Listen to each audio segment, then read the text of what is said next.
ready to make us smile, remind us what togetherness looks like.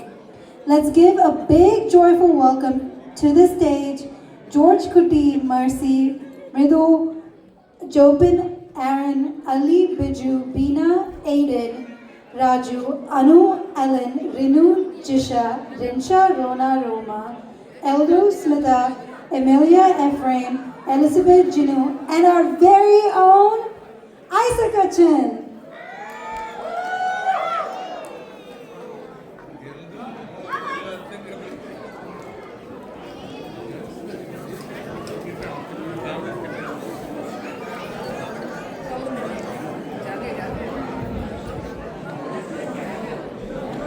ബൈബിളിലെ ബെഥേസ്ദ എന്ന കുളം അത് പഴയ കാലത്തിന്റെ പൊടിപിടിച്ച കഥയല്ല.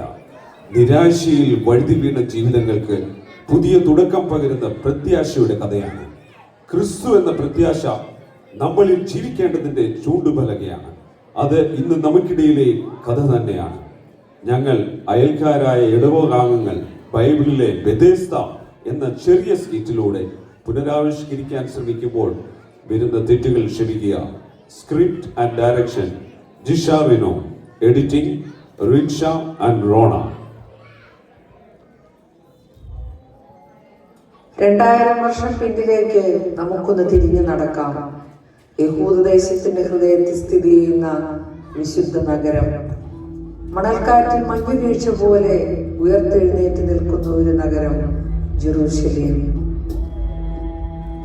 വെണ്മ നിറഞ്ഞ പ്രഭാതത്തിന്റെ ശാന്തിയും സന്ധ്യയുടെ ചുവന്ന ഇരുളിനെയും ഒരുമിച്ച് ചേർത്ത ദിവസങ്ങളിൽ യെരൂശലേമിലെ വീഥികൾക്ക് പല വർണ്ണങ്ങളായിരുന്നു. ഒരു വശത്ത് വ്യാപാരികളുടെ അലമുകൾ, മറുവശത്ത് പ്രാർത്ഥനകളിൽ നിറഞ്ഞ ജനങ്ങളുടെ നെടുവീർപ്പുകൾ. തിരക്കേറിയതും ഇടുങ്ങിയതുമായ വഴികളിലൂടെയുള്ള റോമൻ സൈനികരുടെ മുഴങ്ങുന്ന കാൽച്ചുവടുകൾ, മഴവില്ല് പോലെ നിറങ്ങൾ പരത്തിക്കൊണ്ട് കുട്ടികളുടെ കളിയാട്ടങ്ങൾ, കോണുകളിൽ യാഗങ്ങൾക്കായുള്ള ആട്ടിൻകുഞ്ഞുങ്ങളുടെ ശബ്ദം, മഹത്തായ ക്ഷേത്രത്തിന്റെ മഹിമയും മതനേതാക്കളുടെ അഹങ്കാരവും സാധാരണ ജനങ്ങളുടെ ദാരിദ്ര്യവും എല്ലാം ചേർന്ന വിഭിന്നങ്ങളായ ഇവരുടെ നിശ്വാസങ്ങൾക്കുമിടയിൽ ഒരു പ്രതീക്ഷ, ഒരു കാത്തിരിപ്പ്. ആരോ ഒരാളുടെ ചുവടുകൾക്കായി ആ നഗരം കാത്തിരുന്നു. പ്രത്യാശയും നിറയലും നിറഞ്ഞ ഈ നഗരത്തിന്റെ ഒരു കോണിൽ നിന്നാണ് നമ്മുടെ കഥ തുടങ്ങുന്നത്. ഇത് പ്രത്യാശയുടെ ബെഥേസ്ദ കുളക്കര. ബൈബിളിൽ യോഹന്നാന്റെ സുവിശേഷം 5-ാം അധ്യായത്തിൽ പറയുന്ന ഒരു അത്ഭുത കഥയുണ്ട്. യെരൂശലേമിൽ ആട്ടുവാതിക്കൽ സമീപം ബെഥേസ്ദ എന്ന എബ്രായ പേരിൽ വിളിക്കുന്ന ഒരു കുളമുണ്ടായിരുന്നു. അതിനു ചുറ്റും 5 മണ്ഡപങ്ങൾ. അവിടെയാണ് മുടന്തർ, കുഷ്ഠരോഗികൾ, അന്ധർ, ക്ഷയരോഗികൾ, ഇങ്ങനെ നാനാവിധ വ്യാധിക്കാർ കാത്തിരുന്നത്. അവർ എല്ലാവരും ഒരേ പ്രത്യാശയോടെ വെള്ളമനങ്ങുന്ന നിമിഷം കാത്തിരിക്കുന്നു. കാരണം അവർ വിശ്വസിച്ചിരുന്നു ഒരു ദൂതൻ ഇടയ്ക്കിടെ വന്ന് വെള്ളത്തിലിറങ്ങി വെള്ളം കലക്കുമെന്ന്. ആദ്യം ഇറങ്ങുന്നവൻ ഏത് വ്യാധി പിടിച്ചവനായിരുന്നാലും അവന് രോഗസൗഖ്യം വരുമെന്ന്.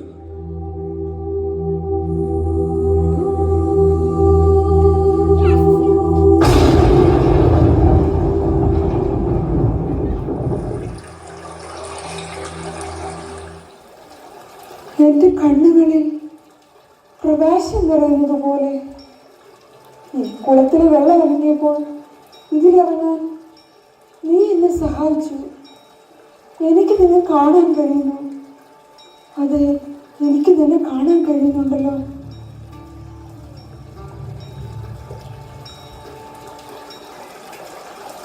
ഈ കുളത്തിലിറങ്ങാൻ ആരെങ്കിലും എന്നെ സഹായിക്കണേ, എന്നെ കൂടെ കൊണ്ടുപോണേ, എന്നെ കൂടെ സഹായിക്കണേ, എന്നെ കൂടെ കുളത്തിലേക്ക് ഇറക്കണേ. അവരിൽ ഒരാളുണ്ടായിരുന്നു, 38 വർഷമായി രോഗബാധിതൻ. ആരും അവനെ സഹായിച്ചില്ല, ആരും അവനെ കുളത്തിലേക്ക് കൊണ്ടുപോയില്ല. ആ മനുഷ്യന്റെ ജീവിതം പ്രത്യാശകളുടെ ശവക്കുഴിയായിരുന്നു. സഹായിക്കാൻ ആരുമില്ലാതെ പ്രതീക്ഷകൾ നഷ്ടപ്പെട്ട ആ മനുഷ്യന്റെ രോദനം സ്വാർത്ഥമതികളായ ഓരോ മനുഷ്യന്റെയും ഹൃദയത്തിൽ തുളച്ചു കയറുന്ന വാളായി അവശേഷിക്കട്ടെ.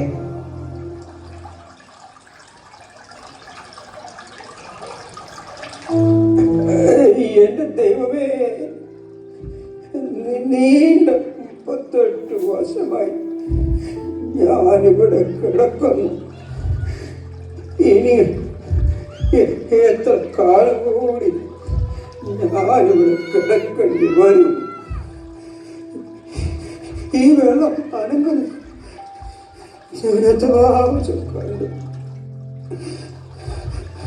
ഓരോ പ്രാവശ്യം ഞാൻ വെള്ളത്തിലിറങ്ങാൻ ശ്രമിക്കുമ്പോഴും വേറൊരാൾ എനിക്ക് മുമ്പേ പോയി സുഖം പ്രാപിക്കും. ചിലർ വേറെയുള്ളവരെ സഹായിക്കുന്നു. എന്നെ സഹായിക്കാൻ ആരുമില്ല, ആരുമില്ല, ആരും. നീ എന്നെ കൈപിടിഞ്ഞോ എന്റെ ദൈവമേ? നീ എന്നെ മറക്കാൻ മാത്രം ഞാൻ പാപിയാണോ തമ്പുരാനെ? എന്നോട് കരുണ തോന്നണേ, എനിക്ക് ആരുമില്ല.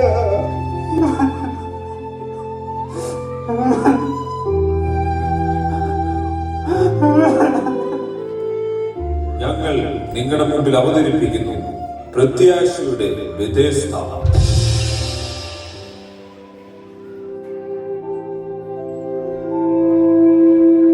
കാലങ്ങൾ കടന്നുപോയി, വർഷങ്ങൾക്കിപ്പുറം ബെഥെസ്ദ നമ്മുടെ ഇടയിൽ ഇന്നും ആവർത്തിക്കുന്നു. സഹൃദയരെ, ബെഥെസ്ദ കുളക്കരയും സമീപ പ്രദേശങ്ങളും നമ്മുടെ പള്ളിയുടെ ഭാഗമായി അനുവദിച്ചിരിക്കുന്നു.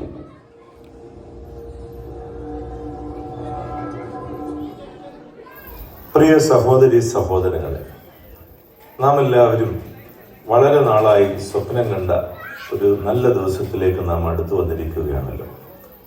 വിശുദ്ധ വേദപുസ്തകത്തിന്റെ ചരിത്രത്തിന്റെ പ്രധാന നാഴികക്കല്ലായ ബെഥസ്ദ എന്ന കുളവും പ്രദേശവും നമ്മുടെ ദേവാലയത്തിന്റെ ഭാഗമായി തീർന്നിരിക്കുന്നു എന്ന സത്യം നിങ്ങൾക്ക് ഏവർക്കും അറിവുള്ളതാണല്ലോ. ആ കുളവും പരിസരവും നവീകരിച്ച് നമ്മൾ ചേർന്ന് നടത്തിയ നിർമ്മാണ പരിപാടികൾ പൂർത്തീകരിച്ച സ്ഥിതിക്ക് അതിന്റെ ഉദ്ഘാടന കർമ്മം ദൈവകൃപയാൽ നവംബർ 29 ദേവാലയത്തിന്റെ പ്രധാന പെരുന്നാളിനോടനുബന്ധിച്ച് നടത്തപ്പെടുന്നതാണ്. അതിനുള്ള പ്രാഥമികമായ എല്ലാ ക്രമീകരണങ്ങളും നമ്മുടെ ജനറൽ ബോഡി മീറ്റിംഗിൽ തീരുമാനിക്കുന്നതായിരിക്കും.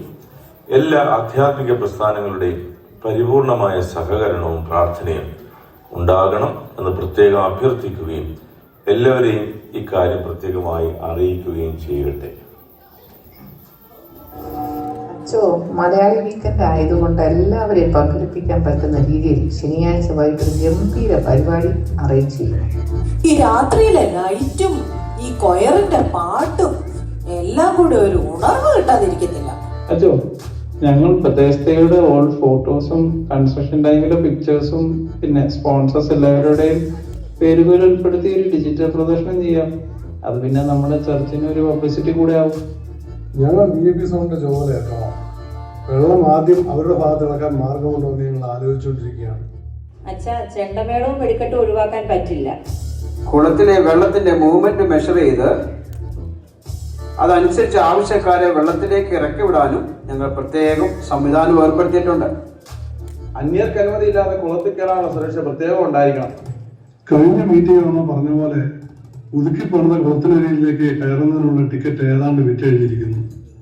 ഒരു കാര്യം നമ്മൾ ഉറപ്പാക്കണം, കർശനമായും ടിക്കറ്റ് ഉള്ളവരെ മാത്രമേ നമ്മൾ അനുവദിക്കാൻ പാടുള്ളൂ.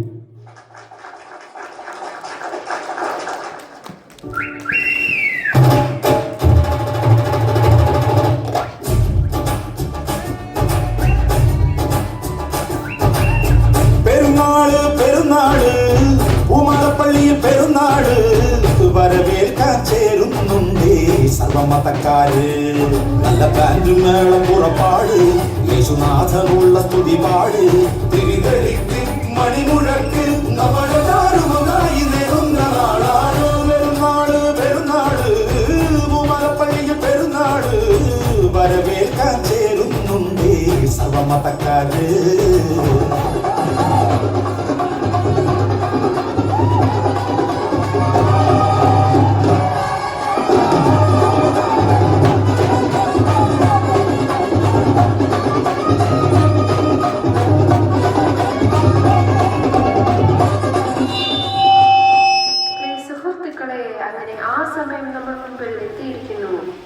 കുളത്തിലേക്കുള്ള പ്രവേശനം തുടങ്ങാൻ നമ്മൾ നിശ്ചയിച്ച സമയമായിരിക്കുന്നു.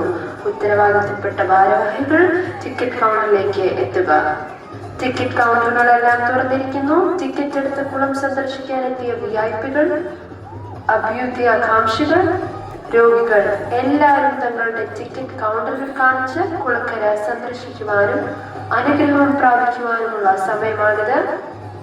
എല്ലാവരും ക്യൂ പാലിക്കണമെന്ന് പ്രത്യേകം അപേക്ഷിക്കുന്നു. എന്റെ ഗോൾഡൻ പാസ് ആണ്. സ്പെഷ്യൽ സോൺ ഉണ്ടെന്ന് പറഞ്ഞിരുന്നു. സാർ ഇന്ന് ഓടി.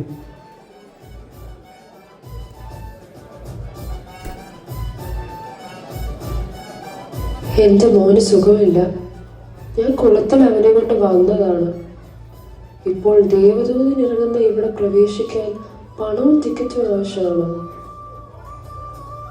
നമുക്ക് പോകാം, പിന്നീട് നമുക്ക് വരാം മോനെ. ഞാൻ അഡ്വാൻസ് ബുക്കിംഗും കൺഫർമേഷനും ഓൾറെഡി ചെയ്തിട്ടുണ്ട്. മനസ്സിലായി മാഡം. മാഡത്തിന്റെ സ്പോൺസർഷിപ്പ് വളരെ ഉപകാരമായി. ഇതാ എന്റെ ഡയമണ്ട് ടിക്കറ്റ് ആണ്. അധികം ക്രൗഡ് ഇല്ലാത്ത ഏരിയ മതി എനിക്ക്. Welcome sir. വർഷങ്ങളായി ഈ കുളത്തെക്കുറിച്ച് കേട്ടറിഞ്ഞവളാണ്. ഞാനൊരു മാറാരോഗിയാണ്. ദേവദൂതൻ ആ കുളം കുളക്കുന്ന സമയത്ത് അതിലിറങ്ങി സുഖം പ്രാപിക്കാൻ എനിക്ക് കഴിഞ്ഞിരുന്നെങ്കിൽ. ഇവിടെ വന്നപ്പോഴാണ് ഇതിലേക്കുള്ള പ്രവേശനത്തിന് ടിക്കറ്റ് എടുക്കണമെന്നറിയുന്നത്. യാത്രക്കുള്ള പണം പോലും എന്റെ കയ്യിലില്ല. എന്നെ ഒന്ന് സഹായിക്കൂ, എന്നെ ഒന്ന് കടത്തിവിടൂ. നിങ്ങൾ ശാന്തരാകൂ. ഞങ്ങളുടെ കണക്കുകൾ പ്രകാരം വെള്ളം അനങ്ങുവാൻ ഇനിയും സമയമുണ്ട്. ടിക്കറ്റ് എടുത്തവർ കയറിക്കഴിഞ്ഞ് എന്തെങ്കിലും ക്യാൻസലേഷൻ ഉണ്ടെങ്കിൽ ചുമതലപ്പെട്ടവർ പരിശോധിച്ച് നിങ്ങളെ പരിഗണിക്കും. അല്പം വെയിറ്റ് ചെയ്യൂ. ഞാനിവിടുത്തെ ആൾക്കൂട്ടം കണ്ടുവന്നതാണ്. ടിക്കറ്റ് ഉണ്ടോ? ചേട്ടാ, ഇപ്പോൾ ടിക്കറ്റ് തീർന്നിരിക്കുന്നു. ഫിൽട്രേഷൻ സിസ്റ്റത്തിന്റെ പരിമിതി വെച്ച് ഇനി ആൾക്കാരെ കയറ്റാൻ പറ്റില്ല. വെയിറ്റ് ചെയ്യൂ, ഞങ്ങൾ നെക്സ്റ്റ് റൗണ്ടിൽ പരിഗണിക്കാൻ നോക്കാം. എന്തു പറ്റി? എന്തിനാണ് നീ വിഷമിച്ചിരിക്കുന്നത്? ഞാനൊരു രോഗിയാണ്. ബെഥെസ്ദ കുളക്കരയിലേക്ക് പ്രവേശിക്കുവാൻ എന്റെ കയ്യിൽ ടിക്കറ്റില്ല. വെള്ളം അനങ്ങുന്ന സമയം എന്നെ അകത്തേക്ക് കയറ്റിവിടുവാൻ എന്റെ കൂടെ ആരുമില്ല. എന്റെ പ്രതീക്ഷകളെല്ലാം അസ്തമിച്ചു. എന്നെ സഹായിക്കുവാൻ ആരുമില്ലല്ലോ.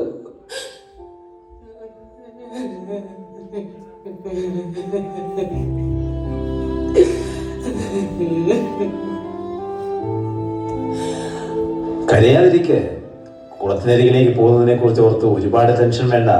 നിനക്ക് എന്നെ സഹായിക്കാൻ കഴിയുമോ? അകത്തേക്ക് കയറാനുള്ള ടിക്കറ്റ് എടുത്തു തരാൻ എനിക്ക് ആരുമില്ല. നിനക്ക് സുഖം പ്രാപിക്കാൻ ശരിക്കും ആഗ്രഹമുണ്ടോ? ഉണ്ട് ഉണ്ട്, എനിക്ക് സുഖം പ്രാപിക്കാൻ ആഗ്രഹമുണ്ട്. പക്ഷേ എനിക്ക് നിന്നെ സഹായിക്കാൻ കഴിയും. നീ ദൈവത്തിൽ അടിയുറച്ച് വിശ്വസിക്കൂ. ദൈവം നിന്റെ ഹൃദയത്തിൽ ചലനങ്ങൾ സൃഷ്ടിക്കുമ്പോൾ നീ ഉറപ്പായും സുഖം പ്രാപിക്കും. ഞാൻ എന്റെ നസ്രായനായ ദൈവത്തിൽ ഉറച്ചു വിശ്വസിക്കുന്നു. അവന്റെ നാമത്തിൽ സുഖം പ്രാപിക്കുവാൻ ഞാൻ ആഗ്രഹിക്കുന്നു.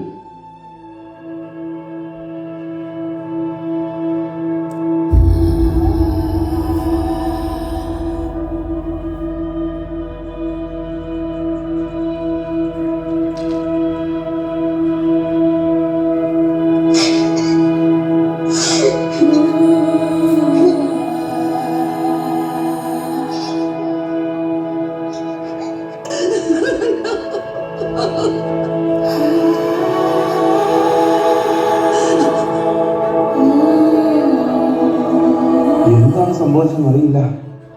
കുളത്തിനരികിലുള്ള നമ്മുടെ പരിപാടികൾ തുടങ്ങുന്നതിന് മുമ്പ് വെള്ളം അനങ്ങി. ഇതെങ്ങനെ സംഭവിച്ചു? ഒരു ദൈവദൂതന്റെ സ്പർശനമില്ലാതെ വെള്ളം എങ്ങനെ ഇളകി?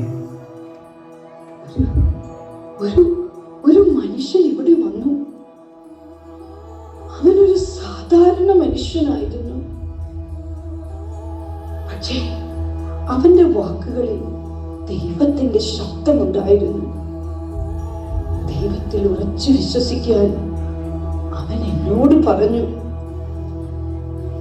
എന്റെ കാലുകൾക്ക് ശക്തി വന്ന പോലെ എന്റെ ഹൃദയത്തെ ദൈവം ബലപ്പെടുത്തിയതുപോലെ എനിക്ക് തോന്നുന്നു. ഒരുപക്ഷെ അവൻ ദൈവത്തിന്റെ ദൂതനാണോ? എന്റെ കഷ്ടതകൾ കണ്ട് ദൈവം അയച്ച അവന്റെ ദൂതൻ. എനിക്കൊന്നും മനസ്സിലാകുന്നില്ലല്ലോ. എന്റെ ദൈവമേ, എന്റെ കർത്താവേ. ബെഥെസ്ദയുടെ കുളക്കരയിൽ നാം കേട്ട ആ രോദന, അവിടേക്ക് നമുക്ക് ഒരിക്കൽ കൂടി തിരിച്ചു പോകാം.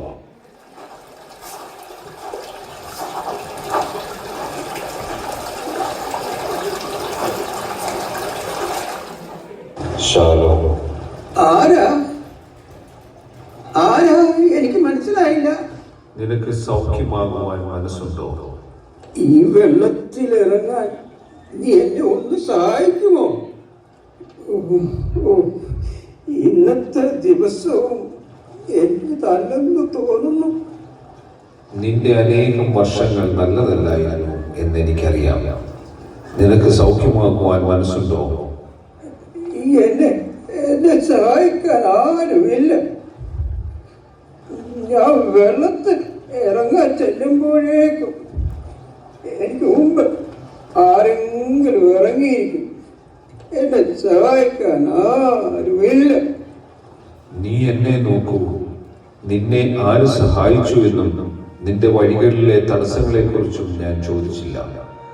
ഞാൻ നിന്നോട് ചോദിക്കുന്നു, നിനക്ക് സുഖമാകുവാൻ മനസ്സുണ്ടോ?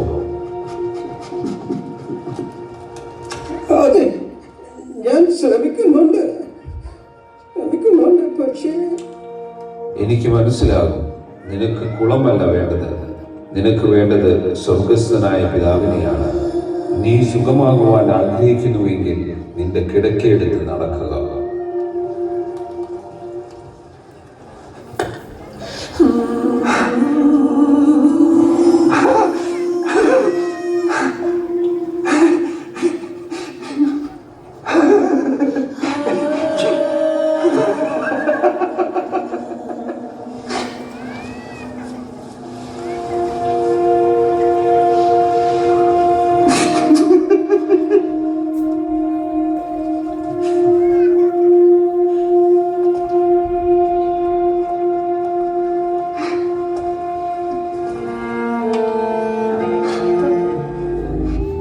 നമ്മളിൽ പലരും ഇന്നും ബെഥെസ്ദയുടെ കുളക്കരയിൽ കാത്തിരിക്കുന്നു.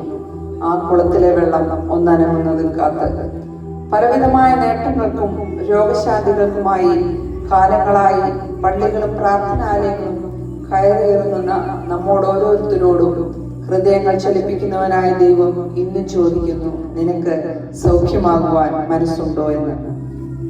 ഇവർ ഇന്ന് നാം കണ്ടുവരുന്ന ദൈവിക സ്നേഹത്തിന്റെ ഉദാഹരണമാണ്. ബെഥെസ്ദയിൽ വർഷങ്ങളായി കാത്തിരുന്ന ആ പഴയ മനുഷ്യൻ ഇന്നും നമ്മുടെ നാട്ടിലും നമ്മുടെ സമൂഹത്തിലുമുണ്ട്. ജീവിതത്തിന്റെ തണുത്ത വീഥികളിൽ നിരാശയോടുള്ള അവന്റെ കണ്ണുകൾ നമ്മളെ ഓരോരുത്തരെയും നോക്കുന്നു. ഒരു ചെറു സഹായത്തിനായി, ഒരു സാന്ത്വനത്തിനായി ദൈവം അയക്കുന്ന ദൈവകരങ്ങൾ നമ്മളാകട്ടെ. ദൈവവചനങ്ങളാലും പ്രവൃത്തികളാലും മനുഷ്യ ഹൃദയങ്ങളിൽ ചലനങ്ങൾ ഉണ്ടാക്കുവാൻ നമുക്ക് കഴിയണം. ഞങ്ങൾ നിങ്ങളിൽ ഓരോരുത്തരുമാണ്. കാലത്തിനൊപ്പം നവീകരിക്കപ്പെടുന്ന ദേവാലയങ്ങൾക്കും മാനുഷിക പ്രസ്ഥാനങ്ങൾക്കും മാറ്റങ്ങൾക്കും ഒപ്പം ചലിക്കുമ്പോൾ അറിഞ്ഞും അറിയാതെയും അതിന്റെ യഥാർത്ഥ മൂല്യങ്ങൾ മറന്നുപോകുന്ന ഒരു സാധാരണ വിശ്വാസി. നമുക്കേവർക്കും മുമ്പിൽ പ്രത്യാശയുടെ ബെഥെസ്ദ അത് മറ്റൊന്നല്ല, നസ്രയനായ യേശു മാത്രം.